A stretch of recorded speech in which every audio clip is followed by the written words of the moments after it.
حضرت ابو الحسن خرقانی ایک بزرگ گزرے، یہ حضرت باجید بستامی کے سجادہ نشین تھا۔ بو علی سینا سائنسدان ہے بہت بڑا، وہ حضرت ابو الحسن خرقانی کا مرید تھا۔ توجہ ہے میری بات پر؟ سائنسدان بیت تھا۔ اور محمود غزنوی والی ہندوستان، وہ بھی حضرت سیدنا ابو الحسن خرقانی کی بیت تھا۔ اتنے بڑے آدمی تھے، اپنا جبہ دیا محمود غزنوی کو، جب مشکل آئی تو دعا مانگنا آگے رکھ کے، اللہ فتح دے دے گا۔ تو محمود کہتے ہیں جب سومناتھ کے مندر نہیں فتح ہو رہے تھے تو میں نے بابے کا جبہ سامنے رکھ کے دعا کی تو اللہ نے مجھے فتح دے دی۔ کہتے ہیں بابا جی رات خواب میں ملے تو کہنے لگے تو نے کیا قیمت ڈالی میرے جبے کی؟ ایک فتح۔ کہا حضور کیا مطلب؟ فرمانے لگے تو میرا جبہ سامنے رکھ کے دعا کرتا کہ یا اللہ ہندوستان کے سارے کافر مسلمان ہو جائے تو اللہ نے توفیق ایمان دے دے دی۔ یہ تو نے کیا دعا مانگی ہے؟ پر دامنی پہ شیخ ہماری نہ جائیے، ہم دامن نچوڑ دیں تو فرشتے وضو کریں۔ یہ کیا بات کر دی؟ ایک فتح۔ بہرحال بہت بڑے بابا جی تھے، لیکن ان کی زوجہ بڑی سخت مزاج تھی، سخت ڈاڈی عورت۔ ایک بندہ نا 3 مہینے کا سفر کر کے ان سے ملنے آیا، دروازے پہ دستک دی۔ اماں جی اندر سے بولی کون ہے دروازے پہ؟ وہ پہلی جھڑکی پہ ڈر گیا، اتنی سخت بات، کون ہے؟ کہا جی میں حضرت کا عقیدت مند ہوں، دور سے ملنے آیا ہوں۔ تو اماں کہنے لگی تو بھی فارغ ہے جس طرح وہ ہر کام سے فارغ ہے، کوئی کام نہیں تجھے بھی؟ تو میرے ذہن میں تو گروندا تھا، بہت بڑا زاویہ، بڑا میں نے سکیچ بنایا ہوا تھا درویش کا، تو یہاں کیا ماحول ہے؟ بالکل ہی بدلا ہوا، جس بندے کا گھر ہی حال کوئی نہیں، تو باہر کیا ہوگا؟ فرماتے اماں نے سخت جملے کہے۔ میں نے کہا ہے کہاں؟ تو کہنے لگی وہ جنگل میں بیٹھا ہوگا 10-15 مرید لے کے، اللہ اللہ ہو رہی ہوگی، تو بھی چلا جا اور دروازہ نہ دوبارہ کھٹکھٹانا۔ کہتا ہے میں بڑے ناراض پریشان ہوا کہ یار یہ کیا منظر ہے، اتنی سخت ماحول گھر کے اندر حضرت کے، اور میں 3 مہینے کا سفر۔ چلو وہ پیری مریدی والا تو میرا ذہن بدل گیا سارا ہی، لیکن میں نے کہا چلو آیا ہوں تو زیارت تو کر لو۔ کہتے میں نے جنگل کی طرف منہ کیا تو حضرت ابو الحسن شیر پہ بیٹھے تھے اور شیر انہیں گھر چھوڑنے آ رہا تھا، شیر پہ۔ فرماتے میرے اندر پھر بدگمانی آئی، میں نے دل میں سوچا، میں نے کہا دیکھو بابا جی سے بیوی تو قابو آتی نہیں اور شیر پہ سواری کی ہوئی ہے۔ حضور کا فرمان ہے ترمذی میں، فرمایا اتقوا فراست المومن فإنہ ینظر بنور اللہ، مومن کی فراست سے ڈرو، یہ اللہ کے نور سے دیکھتا ہے۔ کہتے ہیں حضرت میرے دل کی بات جان گئے اور سلام کے بعد فوراً پتہ کیا کہا؟ توجہ ہے میری بات پر؟ فرمانے لگے او میرے بھائی، میری بیوی پردے کی بڑی صاف ہے، بستر کی بڑی صاف ہے، وہ کھانا مجھے وقت پہ دیتی ہے، میرا خیال کرتی ہے، زبان کی تلخ ہے، کئی دفعہ خود بھی اسے پریشانی ہوتی ہے کہ میں ایسے کیوں بولتا ہوں، میں نے اگر چھوڑ دی نا اسے کوئی نہیں رکھے گا، بیچاری رسوا ہو جائے گی، آخر میرے بچوں کی ماں ہے۔ اور پھر حضرت ابو الحسن نے جملہ کہا تو وہ شخص کہتا ہے میں چیخے مار کے رویا۔ فرمانے لگے یہ جو میں شیر پہ بیٹھا ہوں یہ وظیفوں کی وجہ سے نہیں بیٹھا، چلوں کی وجہ سے نہیں بیٹھا، یہ بیوی کی وجہ سے بیٹھا ہوں۔ فرمانے لگے میں اس بد زبان سے حسن سلوک کرتا ہوں، اللہ نے یہ بے زبان مخلوق میری فرما بردار بنا دی۔ او بھائی کس طرح کر کے نظام زندگی چلے گا؟ میرا یہ عنوان نہیں، ورنہ میں اس پر بڑی باتیں کر سکتا ہوں، عنوان نہیں، حالانکہ ہر ایک موضوع کی آج کل ضرورت ہے، ہر اصلاحی موضوع کی ضرورت ہے، پر میں ادھر جاتا نہیں۔ حضرت ام سلمہ رضی اللہ تعالیٰ عنہ کہتی ہے میرے شوہر حضرت ابو سلمہ بڑے شفیق، بڑے مہربان آدمی، مدینے میں اتنا شوہر پیار کرنے والا دوسرا تھا ہی کوئی نہیں جتنے میرے شوہر تھے۔ کہتے ہیں مسجد نبی میں جب ہوتے نا تو نبی کریم علیہ السلام کی جو بات بھی سنتے مجھے گھر آ کے بتاتے، آپ بھی بتایا کرے گھر جات، ہم اپنی مرضی کی باتیں گھر جا کے بتاتے کہ آج خطیب صاحب نے کہا ہے کہ اگر سجدہ کسی اور کو جائز ہوتا تو خامند کو ہوتا، یہ روز سناتے ہیں حدیث، تو وہ بھی کہہ دیتی ہے ٹھیک ہے میں نے بھی حدیث سنی ہے، نبی پاک علیہ السلام نے فرمایا بہتر وہی ہوتا ہے جو اپنی بیوی کے حق میں بہتر ہو، میں نے بھی سنی ہے حدیث، اس نے بھی پھر اس طرح کی یاد کر لی ہے۔ حالانکہ یہ حدیثیں بیٹیوں کو سنانی چاہیے، بہنوں کو سنانی چاہیے، وہ ہمارے منہ سے سنیں گی تو اثر قبول کریں گے، ورنہ تو دوسرا زاویہ ہوتا ہے۔ حضرت ام سلمہ کہتے بڑا ہی پیار کرتے، جو بات سنتے نا مجھے آ کے سناتے۔ ایک دن آئے تو کہنے لگے لے ام سلمہ آج تو میں تحفہ لایا ہوں تیرے لیے۔ میں نے کہا وہ کیا؟ فرمانے لگے آج نبی کریم نے فرمایا جس بندے پر کوئی مصیبت آئے وہ پڑھا کرے انا للہ و انا الیہ راجعون الذین اذا اصابتهم مصیبہ قالوا انا للہ و انا الیہ راجعون، یہ پڑھے تو نبی پاک نے فرمایا اللہ نے جو چیز لی ہوگی نا اس سے بہتر چیز اسے عطا کر دے. آپ سمجھتے یہ صرف فوتگی پر پڑھنا چاہیے، حالانکہ چھوٹی سے چھوٹی مصیبت پر بھی پڑھنا چاہیے. اللہ جو چیز لے گا اس سے بہتر چیز عطا کرے گا. جناب ام سلمہ کہتی ہے میرا حضور کی ہر حدیث پر اتنا ایمان تھا، اتنا کہ جیسے اپنے زندہ ہونے پر ایمان ہے. فرماتے ہیں میں نے وہ وظیفہ پڑھ لیا، جب بھی کوئی مشکل آتی میں اس کو پڑھتی، جب بھی کوئی مشکل آتی میں پڑھتی، مجھے اللہ بہتر چیز عطا کرتا. فرماتی ہیں میرے اوپر ایسی مصیبت آئی جو میں نے کبھی سوچی نہیں تھی، میرے شوہر کا انتقال ہو گیا.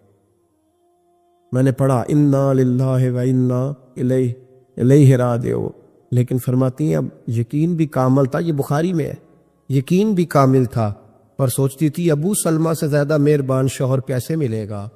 ایمان بھی پکا ہے کہ حضور نے فرمایا اللہ بہتر چیز دے گا، پر اس سے بہتر میرے خاندان اور قبیلے میں دوسرا ہے ہی نہیں.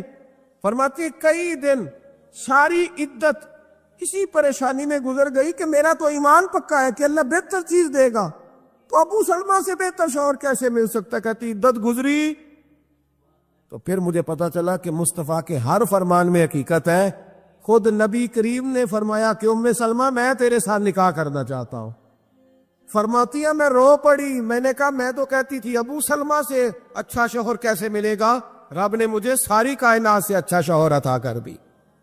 شرط تو یہ ہے کہ میرا تیرا ایمان، تیرا میرا ایمان. اعلیٰ حضرت فاضل بریلوی رحمۃ اللہ علیہ حج کرنے جا رہے تھے تو طوفان آ گیا، کشتی ہچکولے کھانے لگی، لوگ سارے تسبیح پڑھنے لگے.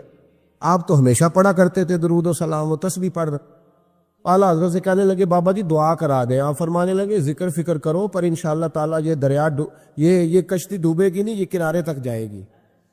وہ کہنے لگے بابا میں آپ سے کہا دعا کرا دیں اجتماعی، تو آپ کرامت سنا رہے، دعا کر دیں. فرمایا کہہ دیا نا نہیں ڈوبے گی.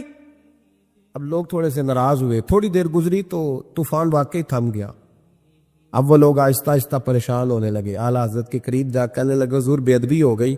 پر بتائیں آپ کو کیسے پتا تھا نہیں ڈوبے گی؟ فرمایا اپنی بات پہ نہیں، مصطفیٰ کی حدیث پر اعتبار ہے. حضور نے دعا بتائی ہے سواری پہ بیٹھو تو پڑھ لو، میں نے پڑھ لی تھی. کیسے ہو سکتا ہے کہ نبی پاک نے کہا ہے حادثہ نہیں ہوگا، تو پھر چاند تو ٹوٹ سکتا ہے، سورج تو گر سکتا ہے، پر مصطفیٰ کی بات غلط نہیں ہو سکتی. مسئلہ تو یہ ہے کہ یہاں ایمان کی وہ کمزوری.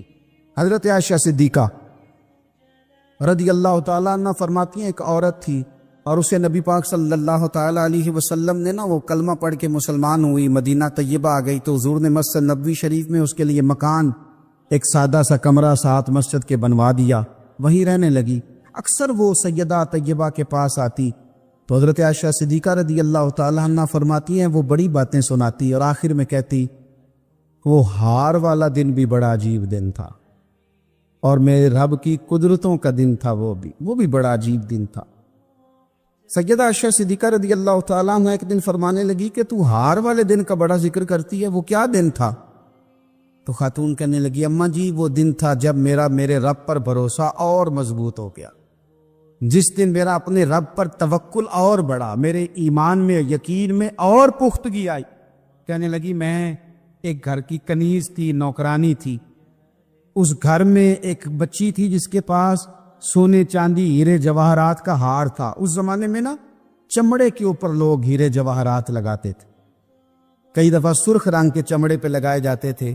وہ بچی پہنتی تھی تو کہتی ہیں بچی کے اس نے اتار کے رکھا یا اس سے گرا وہ ہار تو چیل اسے اٹھا کے لے گئی گوشت سمجھ کے اور میرے سامنے اٹھا کے لے گئی. گھر والوں نے مجھ سے پوچھا، یہ بخاری میں موجود ہے، گھر والوں نے پوچھا مجھ سے کہ وہ ہار کہاں ہے، تو میں نے کہا چیل اٹھا کے لے گئی. گھر میں کچھ چوری ہو جائے تو سب سے پہلا الزام کس پہ لگتا ہے؟ ملازمین پہ. کہتے انہوں نے مجھے بڑا مارا، بڑی تکلیف تھی، حتیٰ کہ میری شرمگاہ تک کی تلاشی، میری عزت اتنی خراب کی میں بتا نہیں سکتی. میں نے اپنی زندگی میں ایک واقعہ دیکھا، ایک امیر گھر میں چوری ہو گئی، ملازم کو اتنا مارا کہ وہ چارپائی پہ پڑ گیا. پولیس والوں سے اتنی مار پروائی گئی کہ وہ بیچارہ چارپائی پہ پڑ گیا اور پھر وہ اتنا بیمار ہوا اور کچھ دنوں کے بعد پتہ چل گیا کہ چور تو اپنا بیٹا ہے ان کا. پھر اس کا انتقال ہو گیا. اب وہ سیٹھ صاحب اور گھر والے آ کے نا مرنے والے کے کان میں معافیاں مانگ رہے ہیں، کان میں۔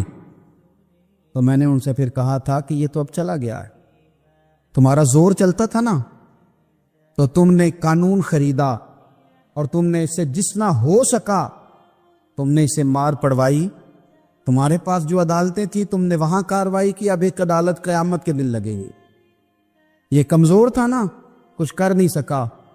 میرے نبی پاک صلی اللہ علیہ وسلم نے فرمایا، سن لو، اگر سینگ والی بکری نے بغیر سینگ والی بکری کو تکلیف دی ہوگی نا تو قیامت کے دن اسے بھی بدلہ دینا پڑے گا کہ تیرے پاس سینگ تھے اور تو نے اسے مارا تھا۔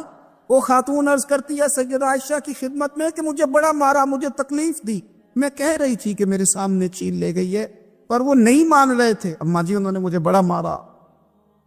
حضرت عائشہ صدیقہ کہتی ہیں پھر کیا ہوا؟ کہنے لگی اماں جی جب کوئی میرا مددگار نہ رہا، مجھے تکلیف دے رہے تھے، رسوا کر رہے تھے، تو میں نے اپنے رب سے مدد چاہی، میرے رب کی طرف میں نے توجہ کی، میں نے کہا مالک اب تو ہی میرا مددگار ہے۔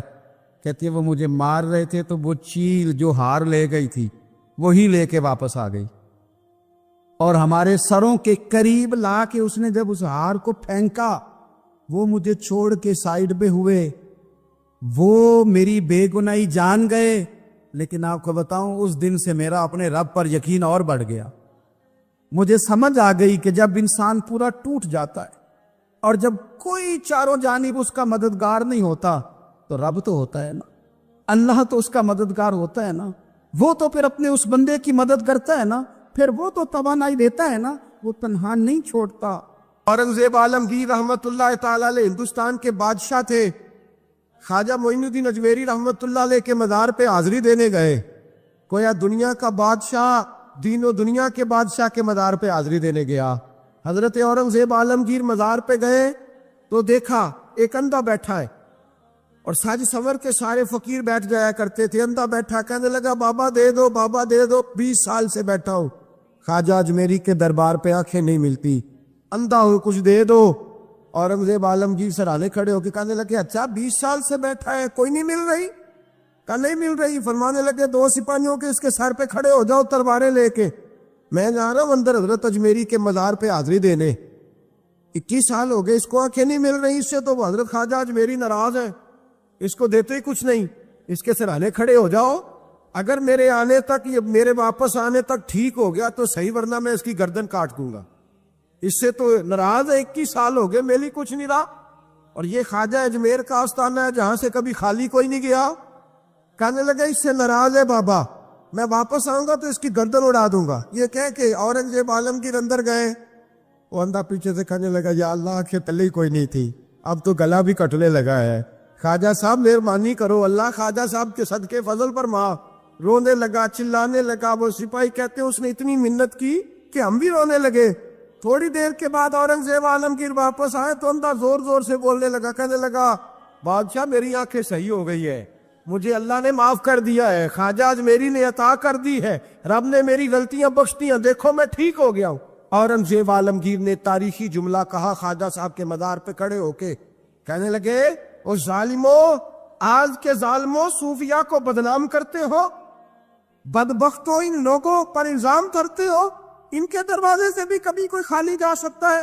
فرمایا 21 سال ہو گئے تھے تو نے اندھا بن کے ڈھونگ رچایا ہوا تھا، تو مانگتا تھا لوگوں سے مانگتا تھا، ڈھونگ رچایا ہوا تھا، آج تو نے موت کے ڈر سے دل سے مانگا ہے اور رب نے معین الدین کے صدقے تجھے دونوں آنکھیں عطا فرما دی۔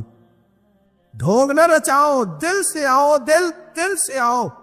یاد رکھ لینا کچھ درویش ہیں جنہوں نے اپنے اوپر دروازہ، خواہشات کا دروازہ اپنے اوپر وہ نہیں کھولتے۔ ایک سلطان یحییٰ نام کا بادشاہ گزرا ہے، عرب کے کچھ حصوں کا حکمران تھا، تو اس کو بڑا شوق تھا لوگوں کو بانٹنے کا۔ 2 قسم کے لوگ ہوتے ہیں، کچھ کو جمع کرنے کا شوق ہوتا ہے، کچھ کو شوق ہوتا ہے کوئی روٹی کھا لے۔ حضرت ابراہیم علیہ السلام بغیر مہمان کے کھانا، کچھ ایسے بھی ہوتے ہیں جن کے گھر بندہ چلا جائے تو پتیلی پہ ڈھکنا دے لیتے۔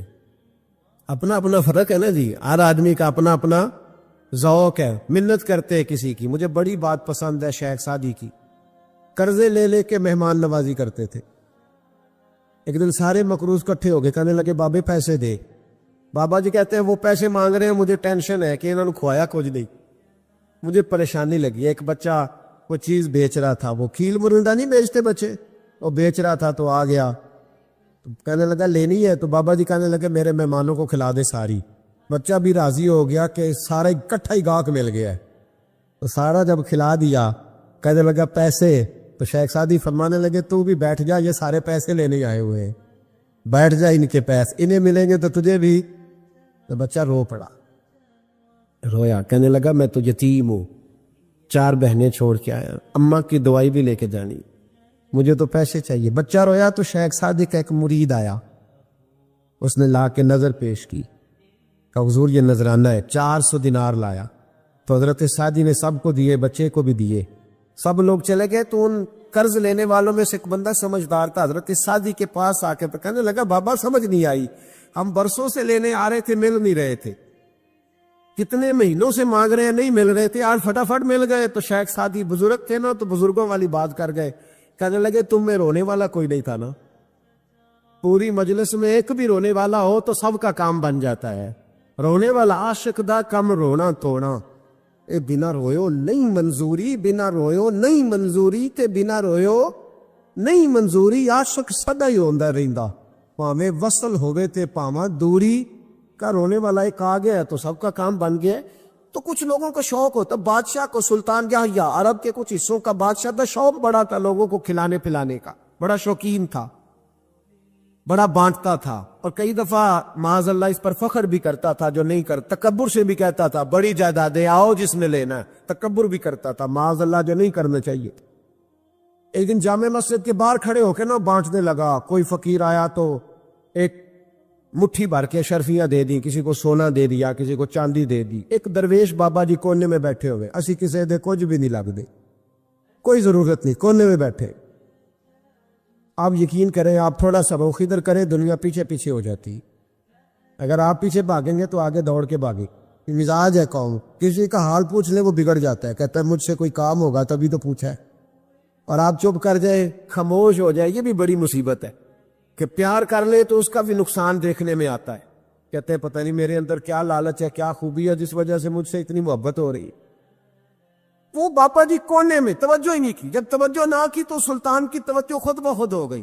سلطان یا کہنے لگے بابا کوئی قابل توجہ آدمی رہے, سب لوگ لائنوں میں لگے ہوئے بھاگ رہے ہیں, بادشاہ ہے. یہاں تو شادی پہ کھانا کھول جائے تو بڑے بڑے امیروں کا پتہ چل جاتا ہے کہ بننے کیا لگا ہے. کہتے پتہ نہیں دوبارہ چھوٹے گوشت کی ٹرے آئے گی کہ نہیں آئے گی, اور اتنا سارا رکھ لیتے ہیں کہ علمان والحفیظ. بڑے بڑے امیروں کے پول کھل جاتے ہیں, پتہ چلتا ہے کتنے تگڑے امیر ہیں. تو جب اس نے کہا شرفیاں, سونے, ہیرے, جواہرات, تو جو نہیں تھے فقیر وہ بھی لائنوں میں لگ گئے. لیکن وہ فقیر پھٹے پرانے کپڑے, سانو تخت ہزارے دی لوڑ کیے, نالے کی لگے شہر بمول دے نال, اسی اپنی بال کے سیکھنے, سانو کی لگے کسے اور دے نال. اور اقبال نے اس کی تشریح کی. اقبال کہنے لگے ہوا گو تند و تیز ہے لیکن چراغ اپنا جلا رہا ہے. ہوا گو تند و تیز ہے, تیز ہوا میں چراغ نہیں جلتے. ہوا گو تند و تیز ہے لیکن چراغ اپنا جلا رہا ہے. وہ مرد درویش حق نے جس کو عطا کیے ہیں انداز خوش روانہ, فرماتے ہیں جسے اللہ نے بے لحاظ دے لی, لالچ سے دور کر لیا, وہ کسی کی پرواہ, وہ اپنا چراغ جلاتا ہے. اپنی مٹی پہ چلنے کا سلیقہ سیکھو, سنگ مرمر پہ چلو گے تو پھسل جاؤ گے. وہ پاپا بیٹھا ہے تو بادشاہ کہنے لگا اسے بھی بلاؤ. بابے کو بلایا, کہنے لگا تجھے کچھ نہیں چاہیے؟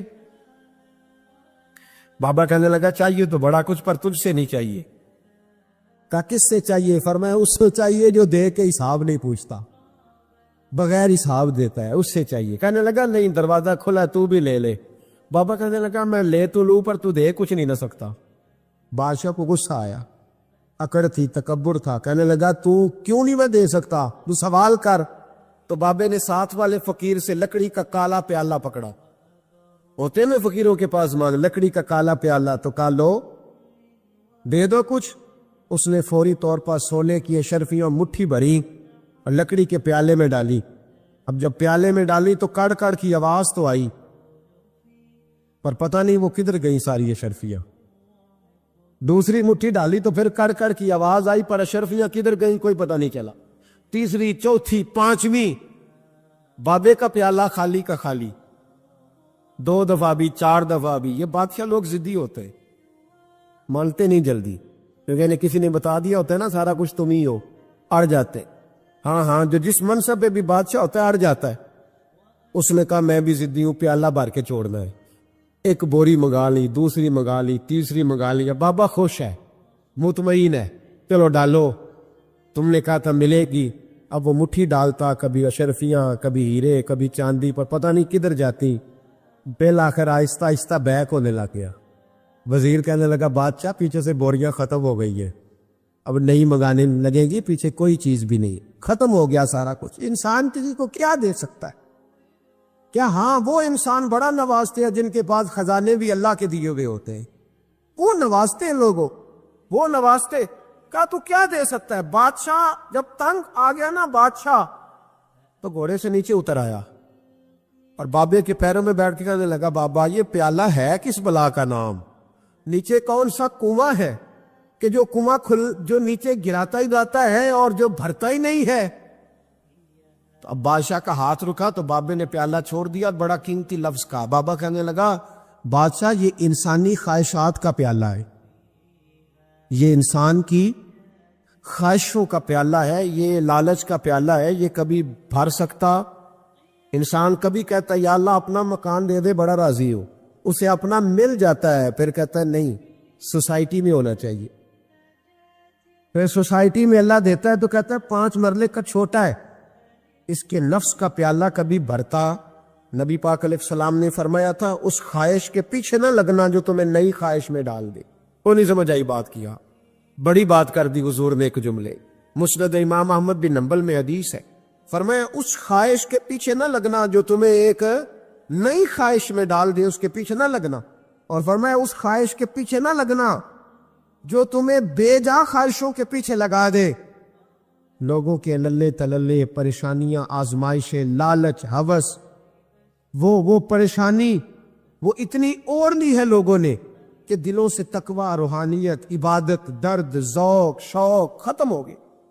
دنیا ہی دنیا بچی ہے، دولت ہی دولت بچی، باقی ہر چیز کو نفس کا سانپ ڈس گیا۔ محدث ابن جوزی رحمۃ اللہ علیہ فرماتے ہیں میرے شہر کا ایک مالدار شخص تھا تو ایک بڑی ناگن خرید کے لایا۔ ناگن سونے کا انڈا دیتی تھی ناگن، پر انڈا سونے کا انڈا دیتی تھی۔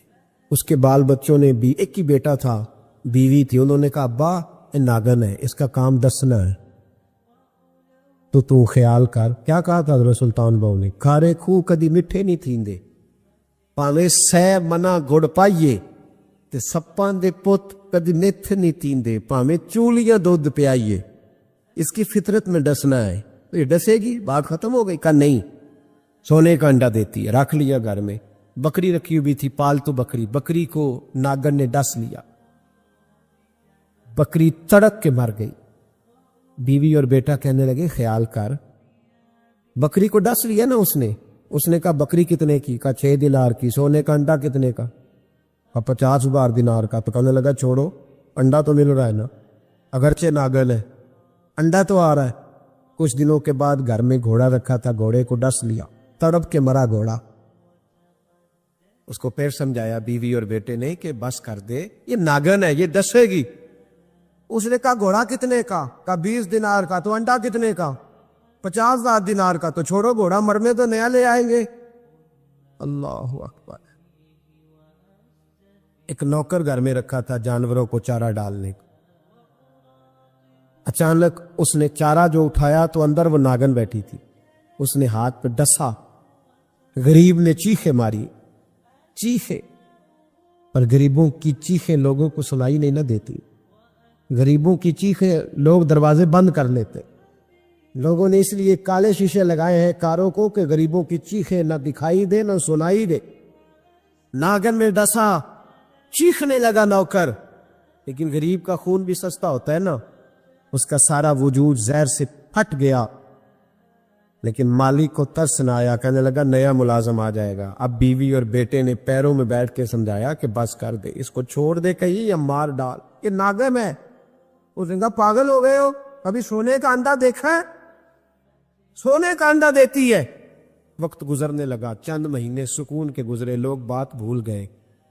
ایک دن سویرے سویرے کمرے سے ماں کے رونے کی آواز آئی، اور جب اماں چیخی، خامد دوڑا تو کہنے لگی لے تیرے سونے کے انڈے بچ گئے، اور وہ دیکھ میرے بیٹے کو 10 کے بستر سے اتر گئی ہے۔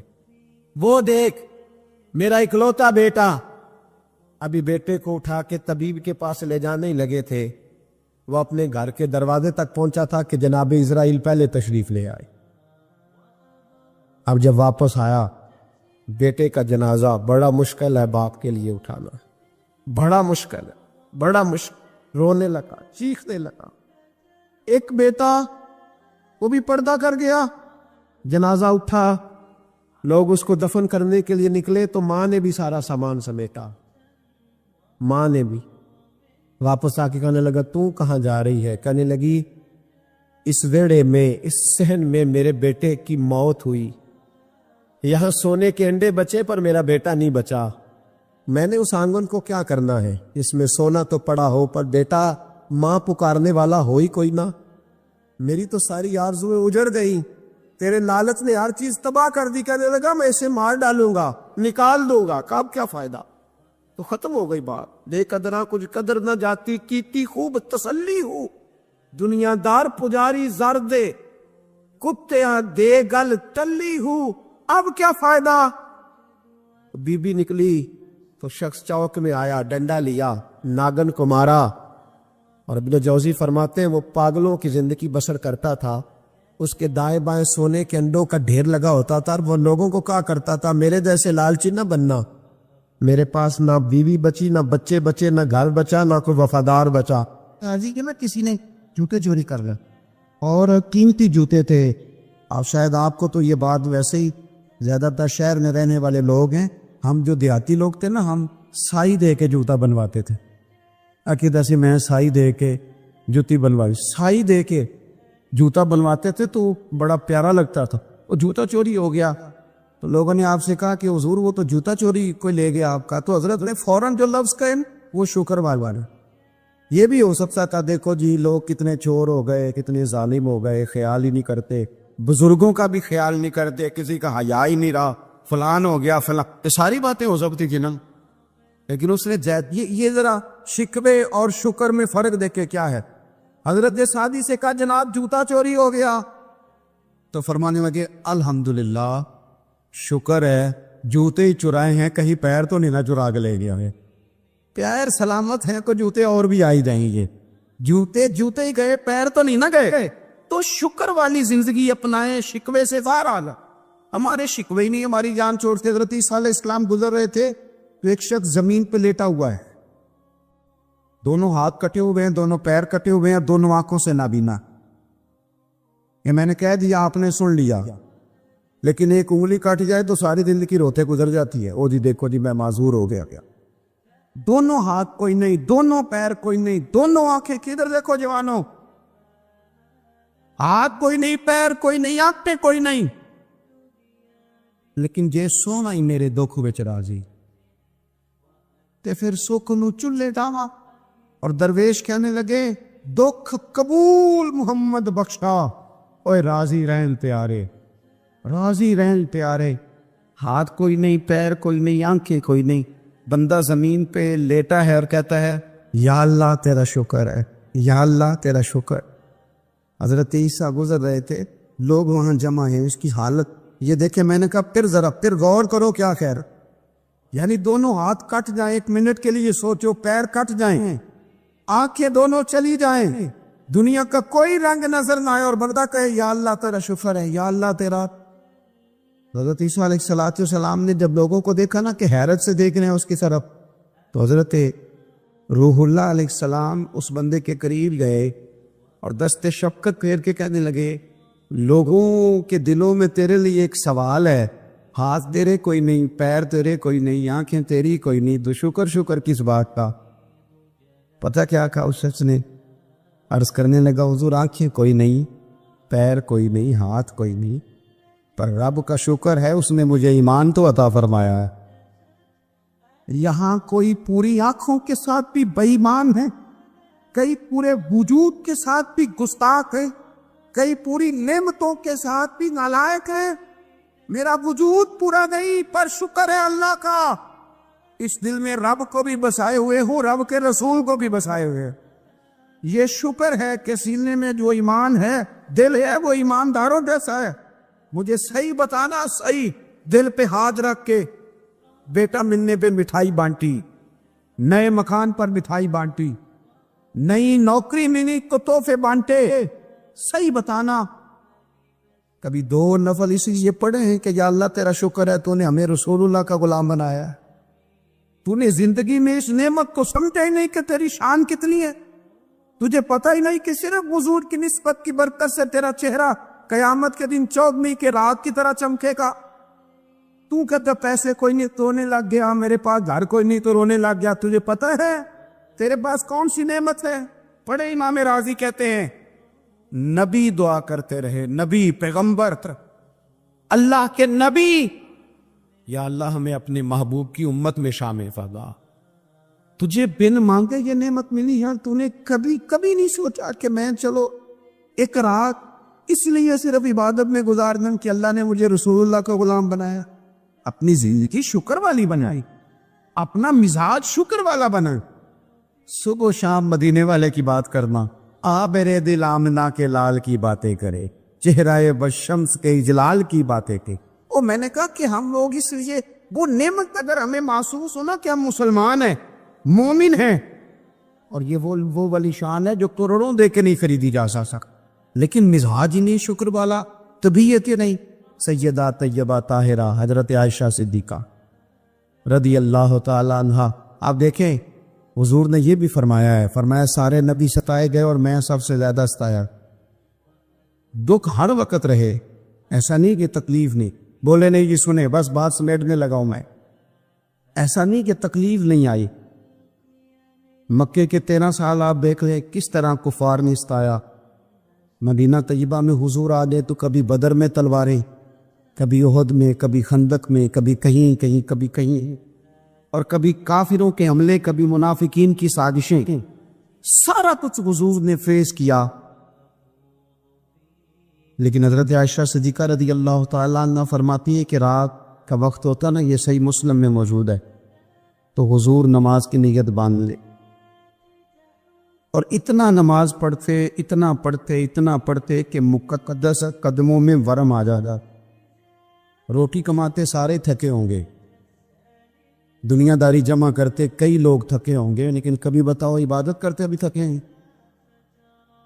فرماتی ہیں کہ زخمی مقدس قدموں میں ورم آ جاتا۔ میں نے ایک دن عرض کی یا رسول اللہ، اللہ کے محبوب ہیں، اللہ نے آپ اور رسولوں کا امام بنایا ہے، اتنی مشقت کیوں کرتے ہیں آپ؟ اتنی سخت عبادت کیوں کرتے ہیں؟ تو حضور نے امت کو سبق دیا، فرمایا عائشہ تم نے بیان کیا ہے نا کہ اللہ نے مجھے بڑی عظمتیں دی ہیں، تو افلا اکون عبدا شکورا، فرمایا پھر میں اپنے رب کا شکر گزار بندہ نہ بن؟ یہ میری ساری رات کی عبادت شکر کے لیے۔ اتنی جلدی لوگ بپھرتے ہیں۔ اللہ فرماتا ہے قل بفضل اللہ وبرحمتہ فبذلک فلیفرح، محبوب ان سے کہہ دو جب اللہ کا فضل ملے، جب اللہ کی رحمت ملے تو خوشی مناؤ۔ تیرا نہیں مجھے پتا، مجھے تیرا نہیں پتا، لیکن مجھ سے اگر تو پوچھے تو کائنات میں رب کا سب سے بڑا فضل بھی محمد مصطفیٰ ہی ہے، اور سب سے بڑی رحمت بھی محمد مصطفیٰ ہی ہے۔ وہ 2 عالم کی رحمت تھے، وہ جہاں چاہتے وہیں رہتے، یہ تو ان کی مہربانی ہے کہ یہ عالم پسند آیا۔ رب کریم نے تجھے آنکھ دی، دنیا دیکھی تو نے، رب کریم نے تجھے قوت دی، تو نے دنیا گھومی، اور پھر رب نے تجھے بیٹے دیے تو میٹھا میوہ، اور بیٹیاں دی تو تیرے لیے باعث کرم، تیری چھاتی پہ بچے چڑھے تو نے کہا سب سے بڑی نعمت یہی ہے۔ کہ مالک کہتا ہے تو میرا بندہ تھا، میں نے دینا ہی تھا، اس نے دیا، یا احسان نہیں جتلایا، لیکن جب اپنا نبی دیا تو کہا میں نے بڑا احسان کیا تم پہ۔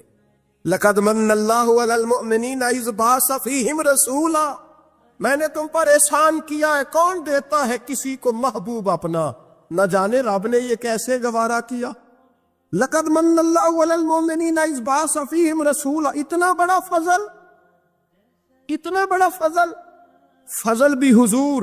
اور جب بات رحمت کی آئی تو فرمایا مومنوں صرف تمہیں ہی نہیں، عیسائیوں، یہودیوں، سکھوں، دنیا میں جتنی مخلوق ہے، حتیٰ کہ جانور بھی، حتیٰ کہ چونٹیاں، نباتات، جمادات، ہر چیز.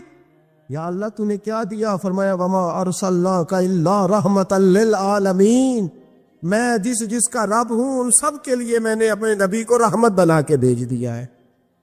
بیٹے کے آنے پر تو مٹھائی بانٹتا ہے، میلاد والے دن تو لائٹیں بند کر لیتا ہے، بیٹے کے آنے پر تو حلوائی بٹھاتا ہے، اور نبی پاک کے نام کی لائٹیں لگی ہوں تو پریشان ہوتا ہے. ہم سے کبھی پوچھ، تجھے بتائیں بس نہیں چلتا، ورنہ تارے توڑ کے چھتوں پہ لگا دیں. بس نہیں چلتا، فرشتوں کو بھی کہے آؤ ہمارے ساتھ شامل ہو جاؤ، آمد مصطفیٰ مرحبا مرحبا کا نعرہ لگانا ہے. ورنہ بس نہیں چلتا، ورنہ دنیا کی ساری نعمتیں بچھا دیں اور لوگوں کو بتلائیں کہ اصل تو خوشی منانے کا دن ہی آج ہے جب اللہ نے ہمیں اپنا پیارا رسول عطا فرمایا ہے. اور ہمارے امام تو کہتا ہے میلاد نہ کر، ہمارے امام نے تو کہا حشر تک ڈالیں گے ہم، حشر تک. یہ 2-4 دن کا تو پروگرام ہی نہیں ہمارا، حشر تک ڈالیں گے ہم پیدائش مولا کی دھوم، اور مثل فارس نجد کے کلے گراتے جائیں گے. خاک ہو جائیں عدو چل کر مگر ہم تو رضا، دم میں جب تک دم ہے ذکر ان کا سناتے جائیں. ہمارا تو 1-2 دن کا پروگرام ہی نہیں. اب پھر سنو، اور میں اکثر کہتا ہوں نعت پڑھنا اتنا کمال نہیں جتنا سننا کمال ہے. سننے والا کوئی ہونا چاہیے. نعت سننا زیادہ معنی رکھتی ہے. اس کی وجہ یہ ہے کہ نعت پڑھنا صحابہ کی سنت ہے، اور سننا محمد مصطفیٰ کی سنت ہے. اور سننے والے کا درجہ، ہاں تیرا درجہ زیادہ ہے اگر تو سمجھے تو. اور اتنا بڑا درجہ کہ حضرت ثانوی صحابت نعت پڑھے تو نبی پاک اپنی چادر ممبر پہ بچھائے، اور وہ میں نیچے نہ پاڑ، ادھر میرے ممبر پہ بیٹھ کے پڑھ. یہ کوئی معمولی بات ہے؟ رسول اللہ کی نعت سننا. بلغ العلا بے کمال ہی کشفت دجا بے جمال ہی حسنت جمیع. شیخ سعدی کہتے ہیں 3 فقرے لکھے تو چوتھا ہوتا ہی نہیں تھا، میں سو گیا، بڑا پریشان تھا کہ چوتھا فقرہ نہیں بن رہا. بلغ العلا بے کمال ہی کشفت دجا بے حسنت جمیع. چوتھا لکھا نہیں جاتا تھا. نیند آ گئی، میری آنکھ لگی تو محبوب کا دیدار ہوا. حضور نے فرمایا پریشان پڑے ہو؟ میں نے کہا محبوبہ 3 لکھے ہیں، چوتھا بان ہی نہیں رہا. حضور نے فرمایا چل سنا نا مجھے. شیخ سعدی کہتے ہیں میں سنانے لگا اور مصطفیٰ سننے لگے. بلغ العلا بے کمال ہی کشفت تجا بے جمال ہی حسنت جمیع خصال ہی. تو حضور نے فرمایا چل سعدی کہہ دے صلو علیہ وعلیہ، کہہ دے صلو علیہ وعلیہ. فرماتے میں کہتا جاتا تھا اور مصطفیٰ مسکراتے جاتے. کچھ چھوٹا درجہ ہے نہ تو ایمان ہے، نہ تو طاقت ہے، نہ تو تیری روح کو بیدار کرتی ہے. شاہ عبد الرحیم مودودی دہلوی کہتے ہیں ہر سال میں حضور کا میلاد مناتا تھا، اور طریقہ یہ تھا کہ پاک اور طیب کمائی سے ہر مہینے تھوڑے سے پیسے لیدا کرتا، پاک اور طیب، اور سال کے بعد اپنے پاک رسول کا پاک میلاد کرتا. فرماتے 1 سال غربت آ گئی، غریبی، آزمائش، پریشانی، کوئی شے نہیں تھی. گھر میں ٹوپیاں 2 تھی میری، ایک میں نے پہن لی، دوسری میں نے بیچ لی. تھوڑے سے چنے خریدے، کچھ طالب علموں کو بٹھایا اور مصطفیٰ کا میلاد پڑھنا شروع کر دیا. حضور کی شان بیان کرنی شروع کر، درود پاک پڑھا. فرماتے ہیں غریبی کا یہ عالم کہ بھنے ہوئے چنے اور بس. فرماتے ہیں جب ختم ہو گیا وہ میلاد کی بزم تو میں نے ان طالب علموں کو تھوڑے تھوڑے چنے کھلائے، کچھ خود کھائے، اور بڑے بوجھل قدم کے یار مصطفیٰ کا میلاد جن کے صدقے سارا کچھ ملا ہے. حضرت شاہ عبد الرحیم مودودی دہلوی رحمت اللہ علیہ فرماتے ہیں وہ چنے میں نے کھلائے بوجھل قدموں سے. شاہ بڑا پریشان تھا، زیادہ ہوتے تو میں زیادہ لٹاتا، لیکن فرماتے ہیں وہی چنے کھلا کے عشاء پڑھ کے میں سو گیا. میرے نصیب جاگے، مجھے مصطفیٰ کریم کا دیدار نصیب ہو گیا. خواب میری وچ آیا ماہی تو میں وہ گل وچ پا لئیاں باواں، ڈر دی ماری اکھ بھی نہ کھولا کتے پھر وچھڑ نہ جاواں. تے حضور خواب میں آئے، سارا میرا شہر مہک گیا. تو میں حضور کی طرف دیکھتا ہوں تو حضور کچھ عمل کر رہے ہیں، اور جو میں نے غور کیا تو نبی پاک کی گود میں وہی میلاد والے چنے پڑے ہیں. حضور ان کو اپنے ہاتھوں میں لیتے ہیں، تناول فرما رہے ہیں اور فرماتے ہیں جب میں نے دیکھا نا حضور کا چہرہ تو نبی پاک میری طرف دیکھ کے مسکرائے تو میں سمجھ گیا میرا سونا مجھے بتا رہا ہے کہ اگر تیرے یہ چنے مجھے پسند ہے تو سمجھ لے تیرا میلاد میں نے بڑا ہی پسند فرمایا ہے۔ میرے رسول پاک صلی اللہ علیہ وسلم نے جو دین دیا اس کی پہلی شرط یہ ہے اشداء علل، بولیے اشداء علل، کافر پر سختی کرنا پہلا حصہ ایمان کا، رحماء بینہم تو دوسرا نمبر ہے، یہ دوسرا ہے۔ تمہاری سختی صرف اس کے خلاف ہے جو تمہارے مفادات کو ٹھیس پہنچائے، جو تمہاری سنے نا۔ حضرت سیدنا فاروق اعظم رضی اللہ، میں تفصیل سے بات کروں گا اگلے جمعے جناب فاروق اعظم کے احوال پر۔ حضرت عمر فاروق رضی اللہ تعالیٰ عنہ بدر کے میدان میں جب نکلے نا، بدر میں، تو حضرت عمر سے حضور نے تجویز مانگی، فرمایا صف بندی کیسے کرے، کس طرح لڑنا ہے؟ جناب عمر فاروق رضی اللہ تعالیٰ عنہ کہنے لگے حضور یہ جتنے آئے ہیں نا کافر لڑنے، یہ کسی کا کچھ چاچا لگتا ہے، کسی کا کوئی ماموں لگتا ہے، کسی کا بھائی ہے، کسی کا بیٹا ہے، تو محبوبہ صف بندی کی کیا ضرورت ہے؟ جو میرے رشتہ دار ہے میرے حوالے کرے، میں گردنیں کاٹ کے آپ کو دیتا ہوں، جو ابو بکر کے رشتہ دار ہیں وہ ابو بکر کے حوالے کرے، وہ گردن کاٹ کے دے، جو علی کا کچھ لگتا ہے وہ علی کے حوالے کرے۔ ہم دنیا کو بتائیں گے کہ اشداء علل کفار، اشداء علل، اس کے لیے ہمارے پاس سختی ہے، کوئی نرمی، وہ ہمارا سگا بھی ہو تو اس کے حق میں کوئی نرمی۔ حضرت عمر نے اپنے سگے ماموں کی گردن کاٹی بدر کے دن، سگے ماموں کی۔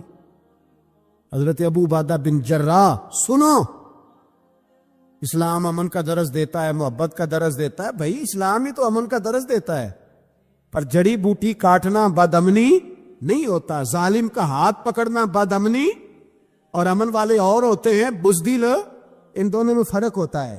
امن والا بننے کا کہا گیا ہے، بزدل بننے کا کہا۔ میرے نبی پاک نے جو بدر میں تلوار اٹھائی تھی، زرہ پہنی تھی، حضور علیہ الصلوۃ والسلام نے لوہے کی جیکٹ پہنی تھی، تو وہ بھی میرے رسول پاک نے امن کے لیے ہی پہنی تھی۔ میرے نبی پاک صلی اللہ علیہ وسلم نے احد کے دن جو ہتھیار اٹھائے تھے تو وہ بھی امن کے لیے اٹھائے تھے، وہ بھی امن کے لیے حضور نے ہتھیار اٹھایا تھا۔ ہتھیار اٹھانا بد امنی کی علامت نہیں ہوتا میرے بھائی، یاد رکھیں۔ حضرت ابو عبیدہ بن جراح نے میدان بدر کے اندر جب جنگ کا تبل بھجا، حالات بگڑے، جناب ابو عبیدہ بن جراح کہتے ہیں تاریخ نے ایک عجیب موڑ پہ مجھے لا کے کھڑا کیا۔ آپ فرماتے ہیں میرے لیے اللہ نے جو آزمائش رکھی وہ سب سے بڑی رکھی۔ فرمانے لگے جب میں میدان میں نکلا تو کافروں نے میرے سامنے جس کو لا کے کھڑا کیا وہ میرا سگا باپ تھا۔ آپ فرماتے ہیں اب مشکل بن گئی، عشق تیاگ دوویں ایک برابر، تے عشق دا سیک ودھیرا، اگ تے ساڑے ککھ تے کانے، تے عشق ساڑے تن میرا، تے اگ دا دارو می تے پانی، کوئی دسے ہیں عشق دا دارو کیڑا، بلے شاہ تے کچھ بھی نہیں بچدا جتے عشق ہو رہا دا ڈیرا۔ فرمانے لگے اب میرے لیے سامنے باپ، ادھر بیٹا۔ آپ فرماتے ہیں دو رستے تھے، باپ بچاؤں یا رسول اللہ کا دین بچاؤں۔ ایک منٹ تھا فیصلہ کرنے کے لیے کہ ابا بچے گا یا دین بچے گا، کفر بچے گا یا اسلام بچے گا۔ فرماتے ہیں میں نے منٹ پورا نہیں سوچا، میں نے تلوار اٹھائی، باپ کی گردن کاٹ کے گرائی اور رسول اللہ کا دین بچا لیا۔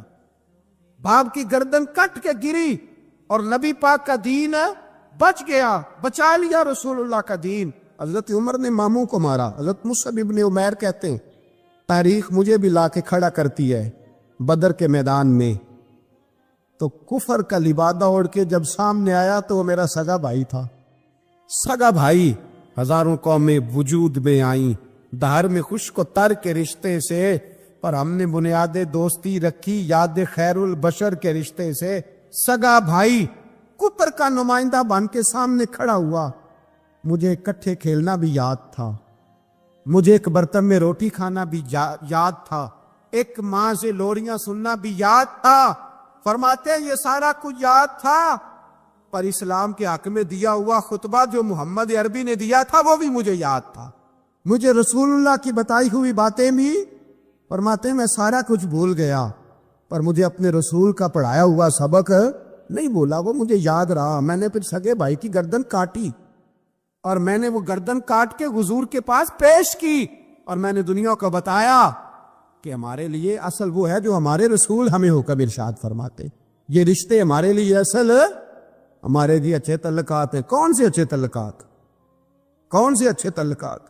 میرا ایک دوست مجھے کہنے لگا امریکہ تو پیار ہی بڑا کرتا ہے ہم سے. میں نے کہا بالکل، کسائی بھی بڑا پیار کرتا ہے بکرے سے، بڑا پیار ہوتا ہے. آپ جو قربانی کے بکرے لائے تھے آپ کو پیار نہیں تھا؟ ذبح کرنے سے پہلے اس کو پانی بھی پلایا، چارہ بھی کھلایا، غسل بھی کرایا، پر آخر میں کیا کیا؟ بولے نا جی یہ والا پیار کرتا ہے امریکہ آپ سے.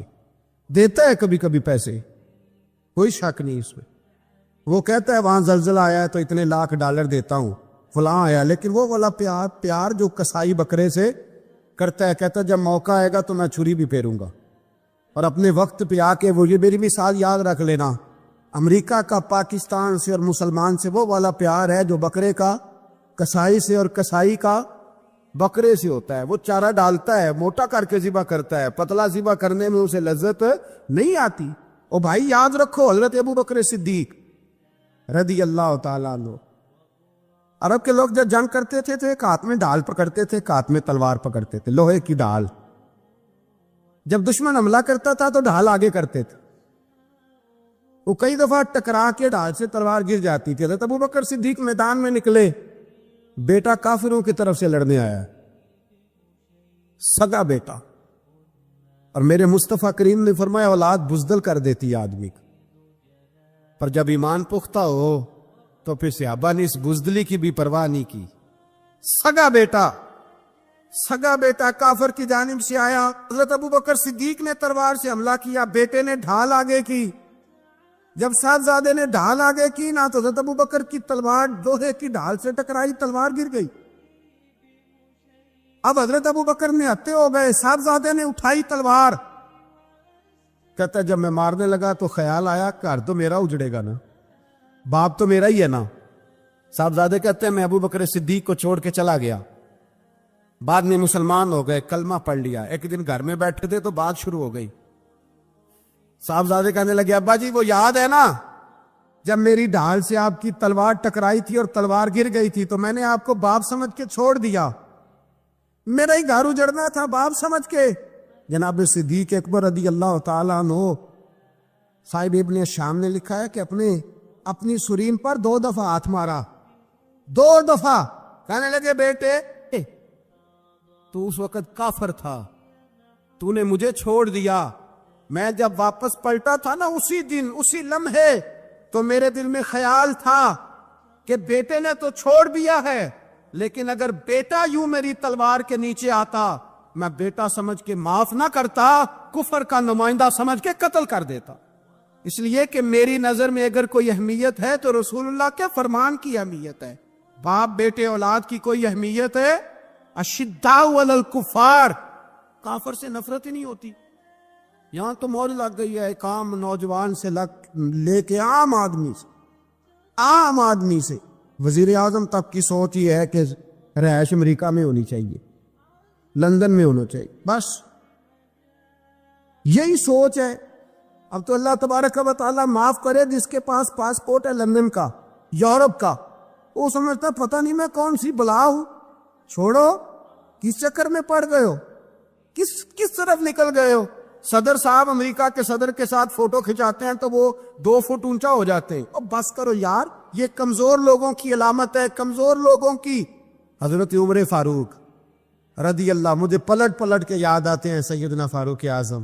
حضرت فاروق اعظم رضی اللہ تعالیٰ عنہ سے عیسائی بادشاہ نے کہا میں ملنا چاہتا ہوں. آپ فرمانے لگے ٹائم نہیں، جو تجھے ملنا ہے وہ مدینے کے غریبوں کو نہ ملوں گا، وہ رسول اللہ کے نوکروں کو نہیں ملوں گا. تجھے مل کے کیا کرنا ہے؟ میں انہیں ملوں گا جن کے لبوں پہ رسول اللہ کا درود جاری ہے، جو مصطفیٰ سے پیار کرتے ہیں. مجھے تجھ سے ملنے کی کوئی ضرورت. ہمارے ہاں وہ نفرت نہیں کفر کے لیے جو مسلمان کے دل میں ہونی چاہیے، وہ مزاج ہی نہیں ہمارا، وہ شعور ہی نہیں. ہم جب بھی اتحاد کرتے ہیں کافر سے اتحاد کر کے اپنے ہی بھائی کو مارنے لگتے ہیں. وہ دی لڑائی ہو رہی تھی، بھائی کا بھائی سے اختلاف نہیں ہوتا گھر کے اندر، پھر وہ دشمنوں کو بلا کے لاتا ہے کہ میرے بھائی کو مارو. ایسا ہوا ہے کبھی؟ اگر آپس میں اسلامی ممالک کا اختلاف ہے بھی تو کافر کو لاؤ گے مارنے کے لیے؟ کافر کو لاؤ گے؟ اور یہاں ایک آدمی قید ہوا تھا امریکہ کا، پوری دنیا کو مصیبت پڑ گئی تھی. سمجھ آ رہی ہے؟ نام لینے کی ضرورت تو نہیں، بات کی سمجھ آ رہی ہے آپ حضرات؟ ایک آدمی قید ہوا تھا اور انسانی حقوق کی تنظیمیں اور ہمارے اپنے اندر سے بڑے بڑے، میں روشن خیال نہیں، میں روغن خیال کہتا ہوں ان لوگوں، بڑے بڑے روغن خیال اٹھ کے کھڑے ہو گئے، جی انسانی حقوق کی بات کرو، جی ایسے ہو گیا، جی ویسے ہو گیا، لے گئے بندہ چھڑا کے. یہاں روز خون کی ندیاں بہتی ہیں. اقوام متحدہ جس سے مسلمان بھیک مانگتے پھرتے ہیں کہ مسلمانوں پہ مظالم بند کراؤ، اقوام متحدہ نے کہہ دیا کہ دنیا کی مظلوم ترین اقلیت کا نام برما کے مسلمان ہیں. اقوام متحدہ نے رپورٹ دے دی، پھر مر نہیں گئے ساری اسلامی حکمران؟ شرم اور حیرت کے ساتھ کسی گھڑے میں دفن نہیں ہو گئے؟ تمہیں للکار کے انہوں نے کہا کہ یہ سب سے مظلوم ہیں، ان کا کچھ کرو. چند دن پہلے یہاں ننکانہ صاحب بے عیسائیوں نے جلوس نکال کے کہا مسلمانوں شرم کرو، ان کی مدد کرو. بول پڑا پوپ عیسائیوں کا کہ مسلمانوں کہاں ہو، کدھر ہو تم، ان کی مدد کرو، نکلو، ظلم ہو رہا ہے. پوری دنیا چیخی. آپ کے ملک میں آ کے امریکہ ڈرون حملے کر جائے تو آپ کی وزارت داخلہ کو بعد میں ہوش آتا ہو، ہمیں تو پتہ نہیں چلا، ہم تو سوئے ہوئے تھے، وہ حملہ کر گیا. اور عالمی قوانین کی مخالفت کر کے برما کی حکومت کہتی ہے کسی صحافی کو بھی ہم اندر نہیں جانے دیں گے، ہمارا ذاتی معاملہ ہے. ایسے بے شرم لوگوں کو اپنا نمائندہ بناتے ہو، جنہیں ہوش تک نہیں اس بات کی. ہم نے کلمہ پڑھا ہوا ہے نبی پاک صلی اللہ علیہ وسلم کا، میرے رسول پاک سید عالم نور مجسم صلی اللہ علیہ وسلم نے جو لوگ تیار فرمائے، نیند تو نہیں آ رہی آپ حضرات؟ نبی پاک نے جو لوگ تیار فرمائے، حضرت کعب بن مالک رضی اللہ تعالی، حضور نے فرمایا چلو تبوک پہ میرے ساتھ، سارے چلو، سب تیار ہو گئے. حضرت کعب بن مالک فرماتے ہیں مجھے گھوڑا بڑا دوڑانا آتا تھا، نیزہ بڑا چلانا آتا تھا، تلوار کا میں بڑا دھنی تھا، میں مالدار بھی تھا، میرے پاس بڑی وسائل تھے. حضور چلے گئے تو میں نے، جی بخاری ہے، فرماتے ہیں میں نے سوچا کہ میں چلا جاؤں گا، کل میں گھوڑا دوڑاؤں گا، میں نے پیچھے پہنچ جانا، پرسوں چلا جاؤں گا، ترسوں بس سستی ہو گئی، نہ جا سکا. فرماتے ہیں وقت بیت گیا، حضور چلے گئے، آج جاتا ہوں کل چاہتا ہوں، اسی میں حالات سارے گزر گئے، حتیٰ کہ اللہ کے رسول واپس آ گئے. فرماتے کچھ بوڑھے تھے جو نہ جا سکے اور کچھ منافق تھے جو حضور کے ساتھ جہاد پہ نہ جا سکے. آپ فرماتے میں جوان بھی تھا، تیر انداز بھی تھا، اور دنیا عرب سارا جانتا تھا کہ مالدار بھی ہے، اللہ تعالیٰ کی دی ہوئی بڑی نعمتیں تھے، میں نہ گیا اور ہو غلطی گئی، سستی گئی. فرماتے حضور مدینے میں آئے، جب مسجد نبی میں بیٹھے تو منافق آ کے بہانے کرنے لگے. کوئی کہنے لگا بچی بڑی بیمار تھی، کوئی کہنے لگا حضور کل ہی صحیح ہوا ہوں. فرماتے مجھے بھی پتا تھا اور پتا مصطفیٰ کو بھی تھا جھوٹ بول رہے ہیں، حضور کو پتا تھا، پر وہ بہانے کرتے، حضور قبول کرتے، میں چلو جاؤ. کہا فرماتے ایک منٹ کے لیے مجھے بھی وسوسہ آیا کہ کوئی بہانہ نہ کر دوں، لیکن پھر میں نے سوچا بہانہ کس کے سامنے کروں جسے اللہ تبارک و تعالیٰ نے نبوت کی آنکھ عطا فرمائی ہوئی ہے، اس محبوب کے سامنے بہانہ. اس خیال آیا مسلمان نیک و بد پہچان جاتے ہیں، محمد آدمی کے دن کی باتیں جان جاتے، کدھر بہانہ کروں، حضور کو تو سارا پتہ ہے. فرماتے میں گیا، حضور نے پوچھا کیوں نہیں آئے، اور پوچھا بھی مسکرا کے، کیوں نہیں آیا، مسکرا کے پوچھا. فرماتے میں نے سچ سچ بولا، میں نے کہا یا رسول اللہ سستی ہو گئی، حضور غلطی ہو گئی. جو بہانے لگا رہے تھے ان کو آزادی مل گئی، اور مکتب عشق کا دستور نرالا دیکھا، اس کو چھٹی نہ ملی جس نے سبق یاد کیا.